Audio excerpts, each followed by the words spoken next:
সম্পর্কে দুটি অমূল্য জিনিস আমাদের উপহার দিয়েছেন, তার আরতি সঙ্গীত এবং তার প্রণাম মন্ত্র। স্থাপকায় চ ধর্মস্য সর্বধর্ম স্বরূপিণে অবতার বরিষ্ঠায় রামকৃষ্ণায় তে নমঃ। এই অবতার বরিষ্ঠায় ছোট করে এইটুকুই আজকে আমাদের আলোচনার বিষয়।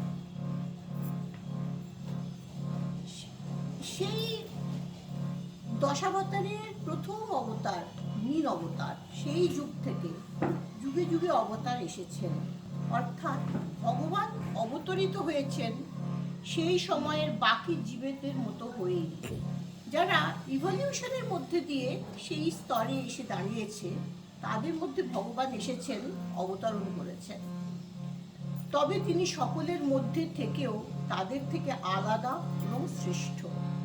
তাই সেই সমসাময়িকদের পক্ষে তাকে চিনতে পারা চিরকালই ভয়ানক শক্ত। একটা ছোট্ট গল্প বলি। একবার সমুদ্রে একটা জাহাজ ডুবি হয়।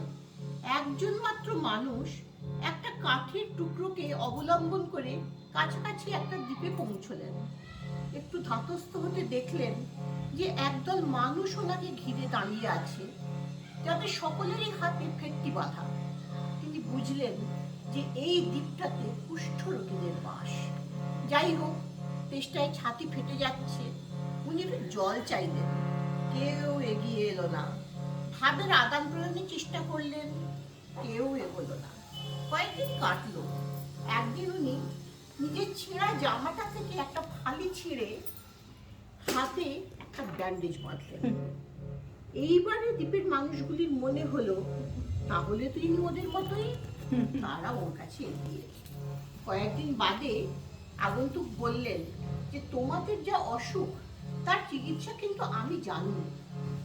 এই দ্বীপেই কিছু লতা পাতা আছে যার নিয়মিত ব্যবহার করলে তোমাদের অসুখ সেরে যাবে। তবে সেগুলো একটু ভালো করে চাষ করতে হবে আর একটু পরিশ্রম করতে হবে। এইভাবে তিনি দ্বীপের মানুষদের সঙ্গে বন্ধুত্ব পাতিয়ে, তাদের দিয়ে শারীরিক পরিশ্রম করিয়ে, যথাযথ ওষুধ লাগিয়ে তাদের সারিয়ে তুললেন।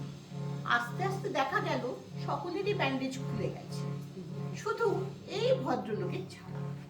তখন সবাই ওনাকেই সহানুভূতি দেখাতে লাগলো যে আহা, আমরা সবাই সেরে গেলাম, শুধু তোমারটাই সারলো না। তখন তিনি হেসে ফেটটিটা খুলে ফেলে